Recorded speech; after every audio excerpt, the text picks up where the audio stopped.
A man bleeds for 50 years. His hands drip perfume. Demons throw him from his bed. He sees the future before it unfolds. September 20th, 1918, San Giovanni Rotondo, a crumbling monastery perched above a village of 4,000 souls in southern Italy. Francesco Forgione, a Capuchin friar known as Padre Pio, 31 years old, kneels in the choir stall after morning mass. Outside the walls, World War I grinds toward its final weeks. Inside, silence presses like stone. Then trembling seizes him. His body locks. Vision floods his mind. Christ appears on the cross, wounds open, blood flowing. But the Savior is not looking at him with mercy. Christ is weeping.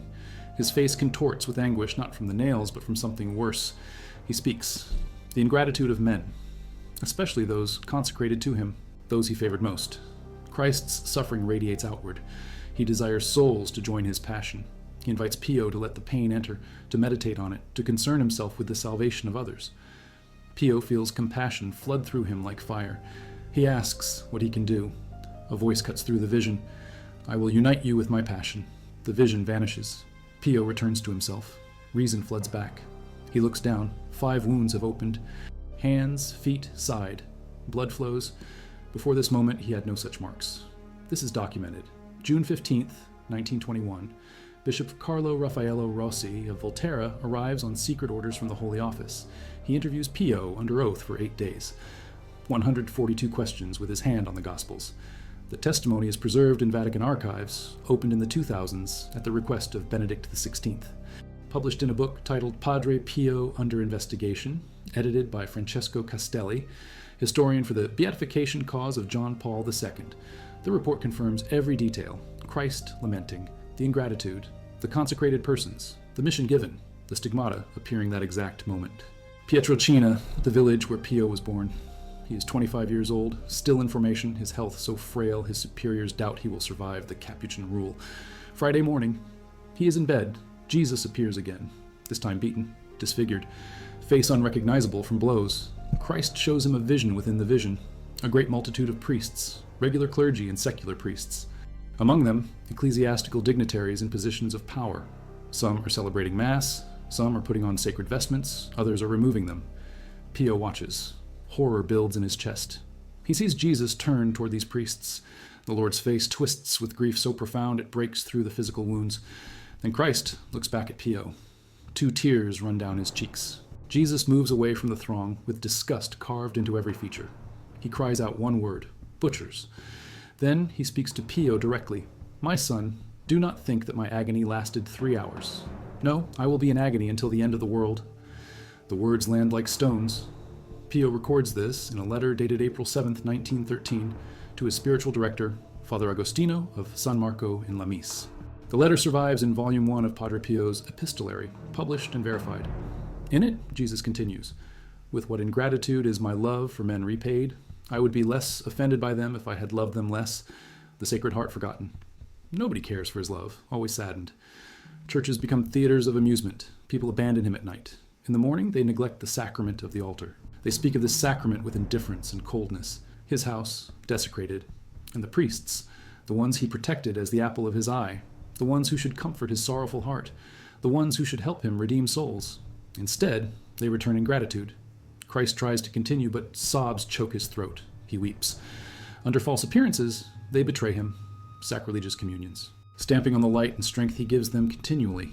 This script is researched and factual, using sources from the Vatican Secret Archives investigations, published in Padre Pio Under Investigation by Francesco Castelli, professor of modern and contemporary church history at the Romano Guardini Institute, and from the complete Epistolary of Padre Pio, Volume 1, containing his correspondence with his spiritual directors, verified and published by the Capuchin Order. These are not generic hagiographies.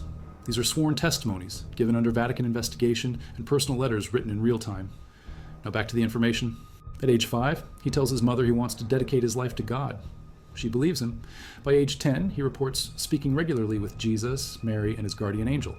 He assumes everyone does this. He does not understand it as unusual. At 15, he enters the Capuchin novitiate, takes the name Pio, meaning pious. His health collapses immediately. Tuberculosis suspected.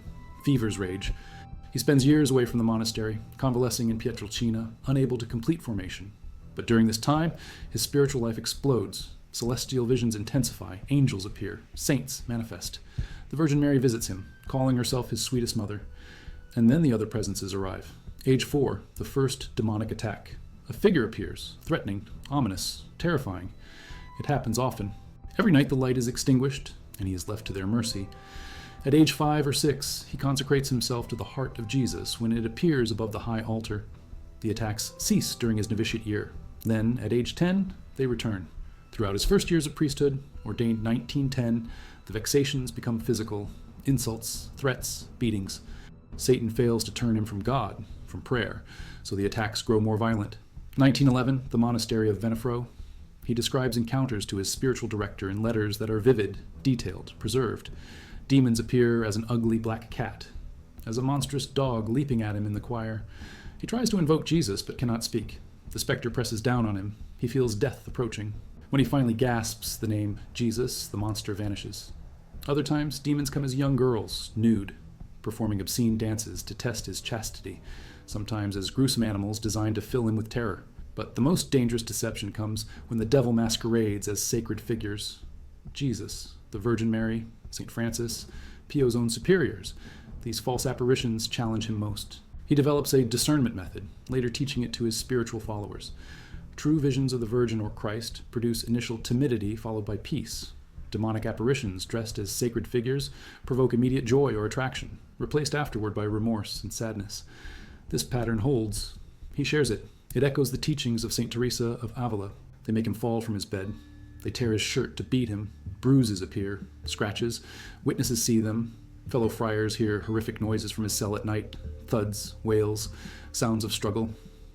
In 1964, monks attribute a split forehead to a demonic attack. Padre Gabriele Amorth, leading Vatican exorcist, investigates decades later. He interviews witnesses. He reviews Pio's letters. Amorth writes that Padre Pio's real enemies were the demons who besieged him. The great and constant struggle of his life was against these enemies of God and human souls, devils who tried to capture him. Amorth documents that demons occasionally scourged Pio with heavy chains, leaving him bruised and bleeding. The devil would tear up his letters to isolate him from his spiritual director, Father Benedetto. By disrupting this connection, Satan sought to sow doubt and despair. Pio describes them as hungry tigers threatening to crush his spirit. In letters to his director, he writes, they tried to make him believe he had been rejected by God forever, a common diabolical tactic to erode faith. Eyes glow with uncanny light. She screams, I am the owner of this church. She attempts to attack Padre Pio. He approaches calmly, commands the demon to leave in the name of God. The woman sits quietly. After confession, her face transforms, described by witnesses as like that of an angel. The next day, during an exorcism, the demon reveals through her that it attacked Padre Pio the previous night. It attempted to kill him with a fatal blow, but the Virgin Mary intervened. She placed a cushion under his head to prevent death. This account appears in multiple biographies. Padre Eusebio, who witnessed the encounter, wrote of it. The details match across sources. These are not legends embellished over time. These are documented testimonies from living witnesses recorded while events were recent. The spiritual warfare intensified in direct proportion to his ministry saving souls. They do not heal. They do not become infected. They simply bleed. Pio wears red mittens or black coverings, embarrassed by the marks. He says he would prefer to suffer in secret, but word spreads. By early 1919, news that Padre Pio is astigmatic reaches beyond the village. People begin traveling to see him. Hundreds become thousands. The Vatican grows concerned. In the 1920s, severe sanctions are imposed. He is forbidden from saying Mass in public, hearing confessions, giving blessings, answering letters, showing his stigmata, or communicating with Father Benedetto. Church authorities decide to relocate him to another monastery in northern Italy. When local people threaten to riot, the Vatican abandons the plan. A second removal plan also fails. From 1921 to 1922, he is prevented from performing priestly duties publicly. From 1923 to 1931, the Holy See makes statements denying divine cause for events in his life. The Holy Office issues a formal statement in May 1923, warning the public not to rely on his claims. He becomes, as one historian writes, a prisoner in his own monastery. He simply says, God's judgment is not man's judgment. This gift is documented by thousands of witnesses over decades. When possessed persons approach, his attitude changes with each case. He can tell if the person is susceptible to liberation or not. One youth is liberated when Pio simply says, "Be gone." Such sudden liberations are rare. Another case involves Agnese Salamoni, cursed for being the model girl of the parish and seized by sudden possession. Pio says a blessing over her. It bears fruit later. Don Faustino Negrini, who brought her, completes the liberation after 13 years of prayer. Pio sensed her time had not yet come. During confessions, he sometimes makes gestures as if dispelling something, perhaps asking the Lord to liberate the penitent from temptation or evil habit. St. Alphonsus suggested confessors could execute mental mini-exorcisms before commencing confession. Pio does this. Many of his most difficult struggles with demons occur while rescuing souls from diabolical possession, whether in the confessional or praying for spiritual followers. September 20th, 1968. Pio tells him the 50 years are over. Padre Pio dies 3 days later, September 23rd. Finelli lives until 1983, bearing witness. A man asks Pio what to name his unborn child. Pio says, "Call him Pio." The man asks, "What if it is a girl?" Pio insists, "Call him Pio, it is a boy." 2 years later, similar request. Pio says, "Call him Francesco, also a boy."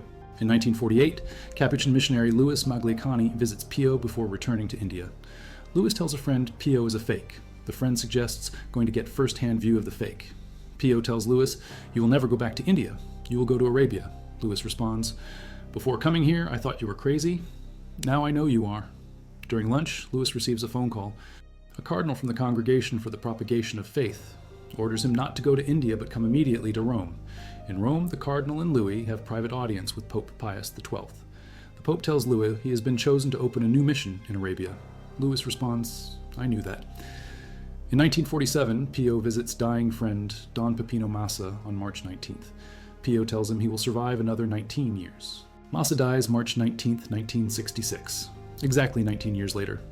Karol Wojtyla, later Pope John Paul II, visits Pio in 1947 when Wojtyla is 27. Pio hears his confession. According to Austrian Cardinal Alphonse Stickler, Pio tells Wojtyla he will ascend to the highest post in the church. Some accounts say Pio addresses him as Your Holiness, a title exclusive to popes. Others dispute this. What is undisputed is that John Paul II beatifies Pio in 1999 and canonizes him in 2002. This desire has grown continuously in my heart until now it has become a powerful passion. July 1918, days after Pope Benedict XV urges all Christians to pray for an end to World War I, Pio offers himself as victim for the end of the war. 2 months later, the stigmata appears. The war ends November 11th, 1918, 52 days after Pio receives the wounds. He writes, "The Lord shows me, as in a mirror, that my whole future will be nothing but martyrdom." He accepts this. He embraces it. He tells his confreres, "Souls are not given as a gift. They are bought. Do not you know what they cost Jesus? They must be paid for with the same coin." And then he begins his earthly work. A hospital in San Giovanni Rotondo. Population 4,000. People think he is insane. The village is remote, mountainous, impoverished.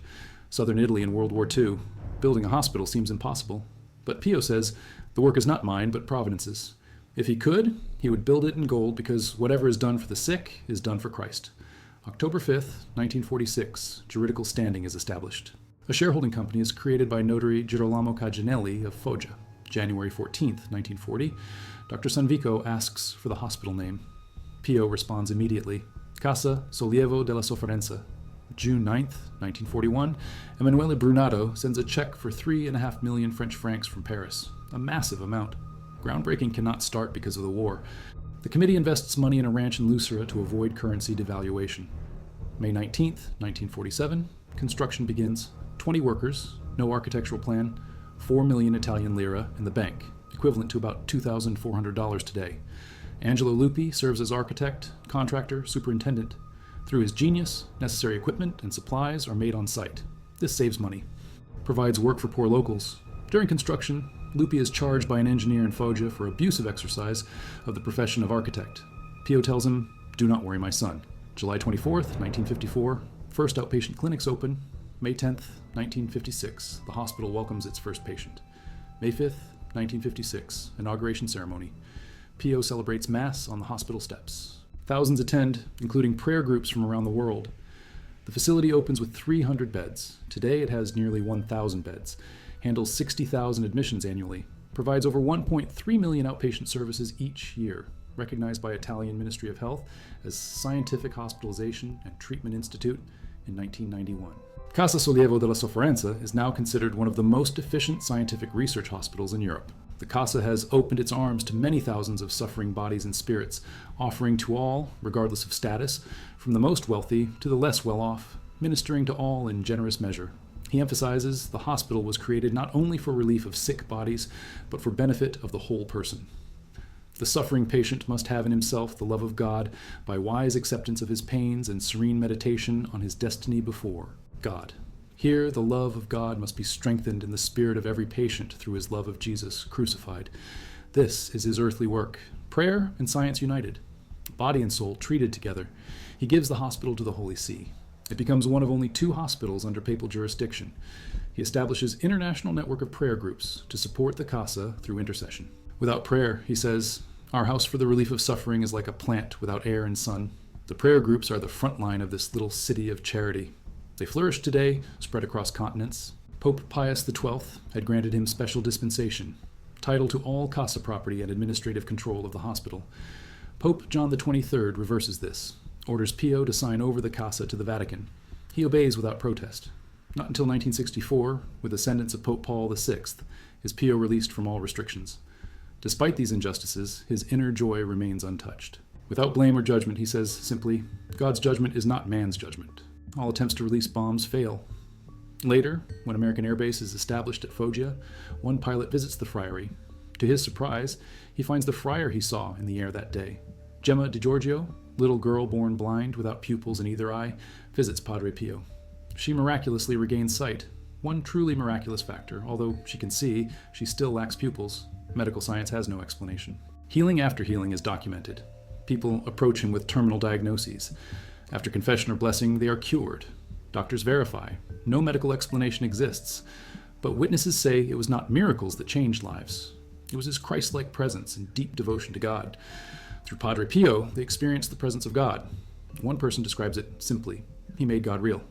This testimony repeats across thousands of accounts. His spiritual teachings emphasize prayer and suffering offered up.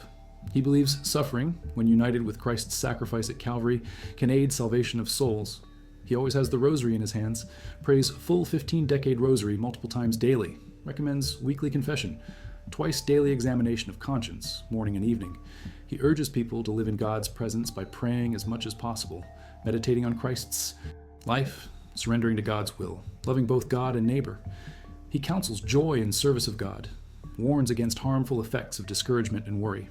Despite physical trials, his distinguishing characteristics are joy, serenity, kindness, humility. He receives over 5,000 letters each month, answers them personally when restrictions allow. His correspondence fills volumes, published after death. As his 80th birthday approaches, health deteriorates.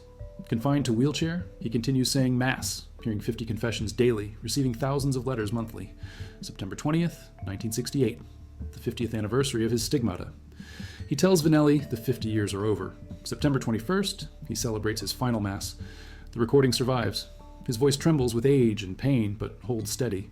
September 23rd, 1968, 2:30 a.m., Padre Pio dies in his cell at San Giovanni Rotondo. He is 81 years old. A doctor examining his body observes that wounds of the stigmata are completely healed. No trace, no scar, as if they never existed. After 50 years of continuous bleeding, they close at the moment of death. Medical examiners document this. No explanation. Today, Shrine of Saint Padre Pio in San Giovanni Rotondo receives 8 million pilgrims each year, second only to Basilica of Our Lady of Guadalupe in Mexico City. May 2nd, 1999, Pope John Paul II beatifies him at St. Peter's Square. Over 300,000 faithful attend. June 16, 2002, John Paul canonizes him. He becomes Saint Pio of Pietrelcina. His feast day is September 23rd, the anniversary of his death. In his homily at canonization, the Pope mentions Pio's stigmata and mystical gifts. His body, marked by the stigmata, showed forth the intimate bond between death and resurrection, which characterizes the Paschal mystery. Casa Sollievo della Sofferenza continues operating. Expanded, state-of-the-art facilities, nearly 3,000 staff members.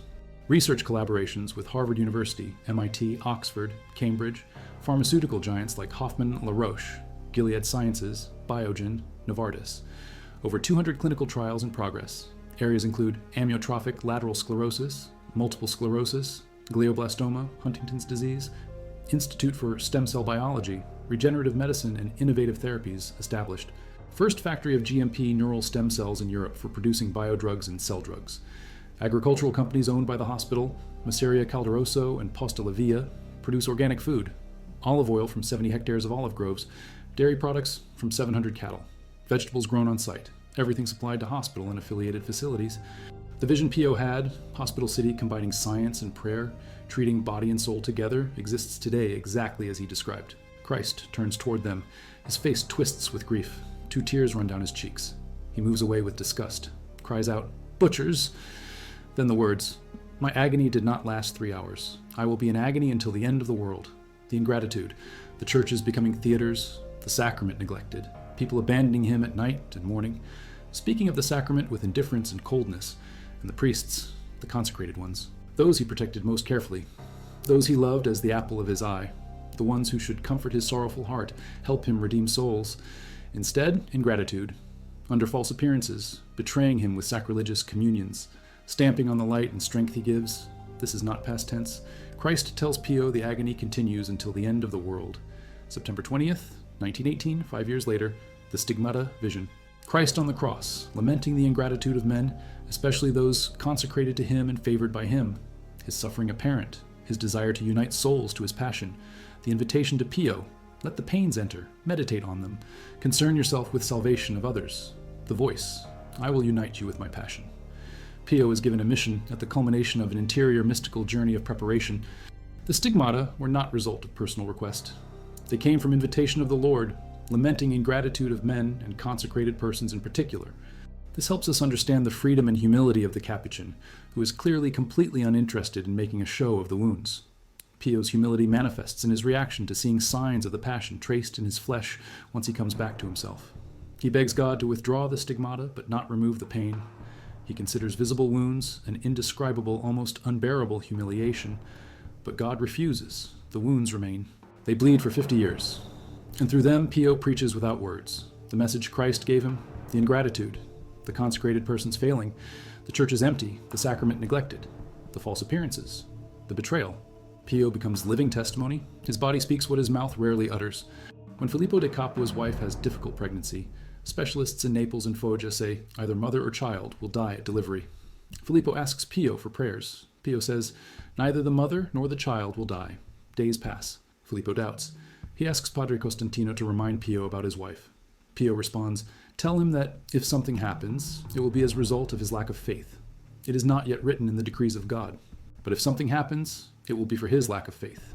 Things go well just as Pio said. The connection is explicit. Lack of faith produces consequences. Not punishment from vindictive God, but natural result of severing connection to source of life. Pio tells spiritual children repeatedly, pray, hope, and do not worry. Worry is useless. God is merciful and will hear your prayer. But prayer requires faith. Hope requires belief. Without these, connection breaks, protection fails, grace cannot flow where belief does not exist. Some putting on vestments, assuming sacred office without sacred commitment, others removing vestments, abandoning ministry entirely, and Christ weeps, not with anger primarily, but with grief, the grief of betrayed love. He says, I would be less offended by them if I had loved them less. The depth of his love measures the depth of the wound. He protected these priests carefully, loved them as apple of his eye, expected them to comfort his sorrowful heart, help him redeem souls. Instead, they return ingratitude, false appearances, sacrilegious communions, betrayal, and churches become theaters, houses of God treated as amusement centers, the sacrament of the altar neglected. People speak of it with indifference and coldness if they speak of it at all. Night falls and churches stand empty. Morning comes and they remain abandoned. Christ is left alone. His heart forgotten. Nobody cares for his love. He is always saddened. In the wake of that war, faith falters. Church is empty. Between world wars, secularization accelerates. 1918. The war's final months, Spanish flu pandemic sweeping globe, killing 50 million. Pio receives stigmata September 20th. Armistice declared November 11th. 52 days later, the wounds appear at hinge point of history, and Pio says Christ's message is clear. The ingratitude of men, especially consecrated persons. The agony continues until the end of the world, not a threat, a lament, a plea, an invitation. Come, join me, bear the suffering with me for the salvation of others, because when belief dies, consequences follow, not supernatural punishment, but natural collapse. When connection to source of life severs, death enters, not instantly, gradually, imperceptibly at first, then accelerating. First, indifference, the sacrament neglected. Churches treated as theaters. Faith becomes performance, ritual without interior reality. Then, abandonment, empty pews, closed churches, clergy declining, religious orders shrinking, consecrated persons removing vestments, walking away. Then, betrayal, false appearances, sacrilege, those who remain in office but have lost interior life, going through motions while hearts have turned cold, stamping on the light and strength God gives continually. And finally, suffering multiplies without meaning, because suffering united to Christ's passion aids salvation. But suffering severed from that union becomes mere anguish, purposeless pain, despair without remedy, elderly neglected, sick left without comfort, dying without hope. And always the question, what can I do? The answer came 50 years earlier in that first stigmata vision. I will unite you with my passion. Let the pains enter, meditate on them. Concern yourself with salvation of others. Payment must be made. Souls are bought. They cost Jesus everything. They must be paid for with same coin. So Pio pays. 50 years of bleeding. Decades of demonic attacks. Physical suffering without relief. Years of unjust restrictions from his own church. Obedience to superiors who do not understand him, who suspect him of fraud, who silence his ministry. And through it all, joy, serenity, kindness, humility. Because the suffering has meaning, it is united to Christ's passion. It purchases souls. It builds the casa where body and soul are healed together. It establishes prayer groups that continue interceding decades after his death. It creates living testimony that makes God real. Survival of mother and child when doctors said one must die. But larger vision existed. The agony continuing until end of the world. Churches empty, sacrament neglected. Consecrated persons betraying their calling. This was not metaphor. This was prophecy. And looking at church today, pattern holds. Statistics tell story. In the United States, weekly mass attendance dropped from 75% of Catholics in 1955 to 24% in 2018, 69% decline in 7 decades. Ordinations to priesthood declined 70% between 1965 and 2017. Religious sisters declined 72% same period. Parish closures accelerating. Thousands of churches shuttered, sold, demolished. Europe worse. Churches converted to restaurants, nightclubs, apartments, mosques. Cathedrals stand empty except for tourists. Sunday obligation widely ignored. Sacrament of confession nearly abandoned. 90% of Catholics in Western nations never go to confession. Holy Communion received casually, often in state of mortal sin, sacrilegious communions Pio warned about. And clergy scandals multiply. Sexual abuse, financial corruption, doctrinal confusion, bishops contradicting bishops, priests contradicting popes. Consecrated persons in positions of power betraying trust, exactly as Pio's vision showed. Some celebrating Mass without interior life, some putting on vestments without true calling, others removing vestments entirely, abandoning ministry. And Christ's agony continues, not ended, not relieved, continuing until end of the world. Concern yourself with salvation of others, because co-redemption is real. Prayer changes outcomes. Sacrifice purchases souls. Suffering united to Christ's passion aids salvation. And love is the first ingredient in relief of suffering. Pio proved this, lived it, demonstrated it for 81 years. His wounds spoke louder than words. His obedience under unjust restrictions testified to grace. His joy amid constant pain revealed supernatural source. His casa combining prayer and science showed heaven and earth united. His confessional ministry brought thousands back to God. His prayer groups continue interceding globally. His example inspires millions 70 years after death. 8 million pilgrims annually visiting his shrine, second only to Guadalupe. Not because he performed miracles, though he did, but because he made God real. He showed that when you believe God is real, when you unite your suffering to Christ's passion, when you offer yourself as victim for salvation of others, grace flows, healing happens, souls are saved, death is conquered, and Christ's agony is not in vain. 50 years of bleeding end in instant of death, as if they never existed. Except they did exist. Documented by Bishop Rossi in 1921 under Vatican investigation, examined by dozens of doctors over 5 decades, photographed, witnessed by hundreds of thousands, emitting fragrance of violets and roses, defying medical explanation, speaking without words, testifying to truth. Christ's passion continues. His agony extends until end of world. Ingratitude of men, especially consecrated persons, causes suffering. When belief dies, consequences follow. Church is empty, sacrament neglected, false appearances multiply. Betrayal spreads, and souls are lost. But co-redemption is real. Prayer changes outcomes. Sacrifice purchases souls. Suffering united to Christ aids salvation. Love relieves suffering. Faith conquers death. And God remains real, whether believed or not. The wounds closed at death because mission was complete. 50 years of testimony. Half-century of bleeding witness. Payment made. Souls bought. Casa built. Prayer groups established. Example given. Message delivered. Christ's invitation extended. Join me. Bear suffering with me. Let pains enter. Concern yourself with salvation of others, because agony continues until end of world. And choices made today determine eternities tomorrow. Pio kept note for 55 years. A reminder, a call, a mission. Victims needed. Sacrifice required. Co-redemption essential. Because when you stop believing God is real, he does not cease to exist. He continues suffering, continues loving, continues inviting, continues waiting for souls to join him, to bear pains with him, to concern themselves with salvation of others, to renew sacrifice without reserve. This is what Pio saw. This is what happens when you stop believing God is real. Not that God disappears, but that his agony intensifies. His heart breaks further, his tears multiply, while church is empty, while sacrament is neglected, while consecrated persons betray calling, while suffering loses meaning, and while souls are lost, until someone answers, someone believes, someone joins, someone sacrifices, someone becomes victim, someone pays price, someone unites suffering to passion, someone makes God real again,